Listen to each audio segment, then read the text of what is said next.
నమస్కారం. ఒక అద్భుతమైన కథా విశ్లేషణకు స్వాగతం.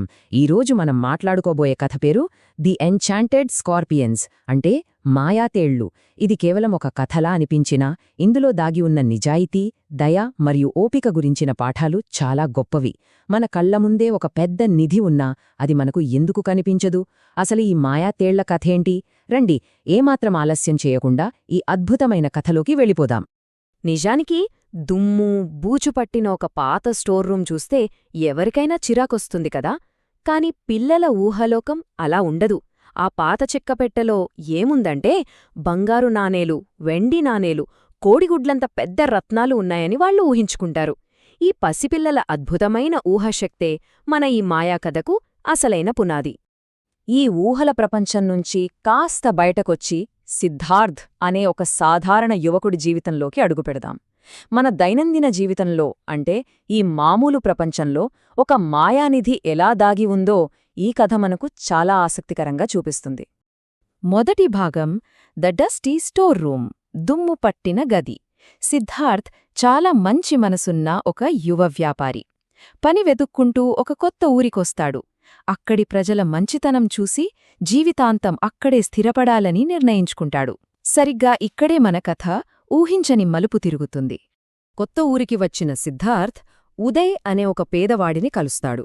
ఉదయ్ కుటుంబం ఒకప్పుడు గొప్ప జమీందారులు, కాని అప్పులపాలు కావడంతో వాళ్ల పాత భవనాన్ని అమ్మకానికి పెడతాడు. ఆ శిథిలావస్థలో ఉన్న భవనాన్ని సిద్ధార్థ్ కొనుగోలు చేసి దాన్ని బాగుచేయడం మొదలుపెడతాడు. అలా పాత నేలను తవ్వుతుండగా సడన్గా భూమిలో పాతిపెట్టి ఉన్న ఒక పాత చెక్కపెట్టె బయటపడుతుంది. రెండవ భాగం ఏ రూయిన్డ్ మ్యాన్షన్స్ సీక్రెట్. పాడుబడిన ఆ భవనం రహస్యం ఇప్పుడు వెలుగులోకి రాబోతోంది. ఎన్నో ఏళ్లుగా భూమిలో దాగి ఉన్న ఆ అందమైన చెక్కపెట్టెలో ఏముంటుందనే ఉత్కంఠ సిద్ధార్థులో మొదలవుతోంది. బహుశా ఏదైనా పాతకాలపు అపురూపమైన వస్తువులు ఉంటాయేమో అనుకుంటాడు. కాని లోపల ఉన్న దృశ్యం అతన్ని ఒక్కసారిగా ఉలిక్కిపడేలా చేస్తోంది. ఆ పెట్టె తెరవగానే లోపలి దృశ్యం చూసి సిద్ధార్థ్ గుండె ఆగినంత పనైంది. అందులో అద్భుతమైన నిధులు లేవు, కనీసం పాత వస్తువులు కూడా లేవు. ప్రాణాలతో ఉన్న భయంకరమైన నల్లటి తేళ్లు ఒకదానిపై ఒకటి గిలగిలలాడుతున్నాయి. భయంతో వణికిపోయిన సిద్ధార్థ్ వెంటనే ఆ పెట్టెను దూరంగా విసిరేస్తాడు. మూడవ భాగం ద వైజ్ మ్యాన్ స్పెల్, పెద్దాయన మాయాజాలం. తీవ్రమైన భయంతో గందరగోళంతో ఉన్న సిద్ధార్థ్ ఆ ఊరిలో అత్యంత తెలివైన ఒక పెద్దాయన దగ్గరకు వెళ్లి సలహా అడుగుతాడు. ఆ పెద్దాయన చెప్పిన రహస్యం వింటే ఎవరికైనా ఆశ్చర్యం కలగక మానదు. ఆ పెట్టె వెనుక ఒక అద్భుతమైన మాయాజాలం దాగి ఉందని ఆయన చెబుతాడు. ఇక్కడే ఆ పెట్టె వెనుక ఉన్న అసలు మాయ బయటపడుతుంది. ఉదయ్ పూర్వీకులు ఆ నిధిని ఒక శక్తివంతమైన మంత్రంతో బంధించారు. ఆ కుటుంబానికి చెందిన నిజమైన వారసులు తెరిస్తే మాత్రమే అది మిరుమిట్లు గొలిపే ధనరాశుల్నా కనిపిస్తుంది. బయటి వ్యక్తులు ఎవ్వరు చూసినా అది భయంకరమైన తేళ్లతో నిండిన పెట్టెలాగే భయపెడుతోంది.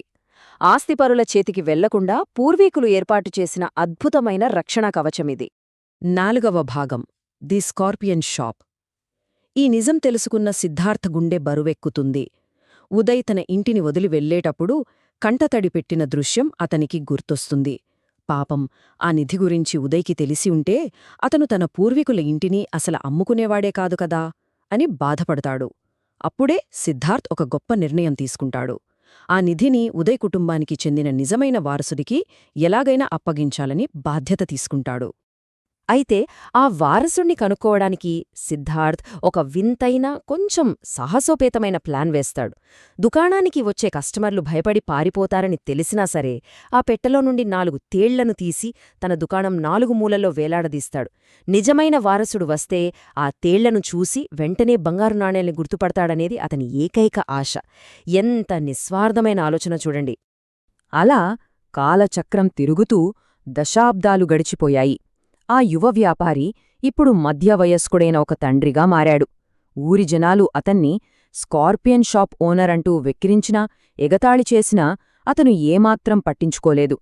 ఎన్నో ఏళ్లపాటు ఒకే ఒక్క ఆశతో, చెక్కుచెదరని నిజాయితీతో ఆ నిజమైన వారసుడి రాకకోసం తన నిరీక్షణను అలాగే కొనసాగించాడు. ఐదవ భాగం ఏ బాయ్ ఇన్ నీడ్. ఒక అవసరంలో ఉన్న బాలుడు. అలా ఒకరోజు ఆ సుదీర్ఘమైన నిరీక్షణకు బ్రేక్ వేస్తూ ఒక యువ విద్యార్థి సిద్ధార్థ్ దుకాణంలోకి అడుగుపెడతాడు. ఆ అబ్బాయి చాలా పేదవాడు. కనీసం తన స్కూల్ ఫీజు కూడా కట్టలేని స్థితిలో సహాయం కోసం ఆ ఊరిలో పేరు మోసిన సిద్ధార్థ్ దగ్గరకు వస్తాడు. ఇక్కడ కథలో ఒక ఉత్కంఠభరితమైన మలుపు. ఎంతో ధనవంతుడైన వ్యాపారి ఆ పేద విద్యార్థికి సహాయం చేస్తాడా? సిద్ధార్థ్కు మనసులో సహాయం చేయాలనే ఉన్నా జనాలు తన గురించి గొప్పగా చెప్పుకోవడం తప్ప నిజానికి తన దగ్గర అంత డబ్బు లేదని విచారంగా నిరాకరిస్తాడు. ఇది విన్న అబ్బాయికి ఒక్కసారిగా విపరీతమైన కోపమొస్తుంది. ఆ కోపంలో ఆ అబ్బాయి అన్న మాటలు ఎవ్వరినైనా ఆశ్చర్యానికి గురిచేస్తాయి. సహాయం చేయనని చెప్పొచ్చు గదా, అబద్ధాలెందుకు చెబుతున్నావు? నీ దగ్గర డబ్బు లేకపోతే నీ దుకాణం 4 మూలల్లో ఆ తళతళలాడే బంగారు నాణ్యాలను ఎందుకు వేలాడదీశావు అని అరుస్తాడు. ఒక్కసారి ఆలోచించండి. సిద్ధార్థ్ కళ్లకు భయంకరంగా కనిపించే ఆ దుమ్ముపట్టిన మూలల్లో ఆ అబ్బాయికి మాత్రం బంగారు నాణాలు కనిపిస్తున్నాయి. ఇది నిజంగా అద్భుతమైన మలుపు. 6వ భాగం ద ట్రూ ట్రెజర్, నిజమైన నిధి.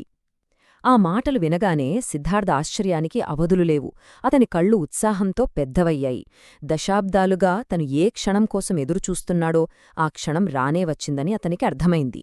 ఆ అబ్బాయి కోపంగా మాట్లాడుతున్నా సిద్ధార్థ్ మనసులో మాత్రం ఉప్పొంగుతున్న ఆనందం కట్టలు తెంచుకుంది. గతకాలపు నిజాలు ఒక్కొక్కటిగా బయటపడతాయి. ఆ అబ్బాయి పేరు కూడా ఉదయే. ఎన్నో ఏళ్ల క్రితం సిద్ధార్థ్కు ఆ శిథిలమైన ఇంటిని అమ్మిన ఆ పాత యజమాని సొంత మనవడే ఈ అబ్బాయి. తన పూర్వీకుల ఇంటిని అమ్ముకోవలసి వచ్చిందనే తీవ్రమైన బాధతో ఆ తాతగారు గుండె పగిలి చనిపోయారని తెలుసుకున్నప్పుడు సిద్ధార్థ్ కళ్ళు చెమ్మగిలుతాయి. వెంటనే సిద్ధార్థ్ లోపలికి వెళ్ళి ఆ పాత చెక్కపెట్టెను అంతులేని ఆనందంతో ఆ అబ్బాయి చేతిలో పెడతాడు. ఒక అపరిచితుడికి ఇవ్వాల్సిన నిధి కోసం తన జీవితకాలం పాటు మోసిన స్వీయ బాధ్యతను నెరవేర్చిన ఆ క్షణంలో సిద్ధార్థ్ అనుభవించిన భావోద్వేగం, అతని నవ్వులు ఇవన్నీ నిస్వార్థమైన, నిజాయితీ ఇచ్చే స్వచ్ఛమైన ఆనందానికి ప్రతీకలు. ఆ అబ్బాయి పెట్టెను తెరవగానే సిద్ధార్థ్ కంటికి ఎప్పుడూ భయపెట్టే తేళ్లుగా కనిపించినవి ఇప్పుడు ఆ వారసుడి కంటికి మిరుమిట్లు గొలిపే బంగారు, వెండి మరియు వజ్రవైఢూర్యాల నిధిలా మారాయి. దుమ్ముపట్టిన గదిలో అద్భుతమైన కాంతులు విరజిమ్మాయి. ఎన్నో ఏళ్ల క్రితం పిద్దాయన చెప్పిన మాయాజాలం దాని నిజమైన ఉద్దేశ్యాన్ని నెరవేర్చింది. ఇదండి మన మాయాతేళ్ల కథ. అయితే ముగించే ముందు ఇక్కడ మనం ఆలోచించాల్సిన ఒక ముఖ్యమైన విషయముంది. ఒక అపరిచితుడి కోసం ఒక జీవితకాలం పాటు ఒక నిధిని కాపాడేంతటి నిశ్శబ్దమైన, లోతైన నిజాయితీ మనలో ఉందా? ఎవరు చూడకపోయినా, అందరూ వెక్కిరించినా సరే, సరైన దారిలో నడిచిన సిద్ధార్థ్ పాత్ర నిజమైన వ్యక్తిత్వమంటే ఏంటో మనకు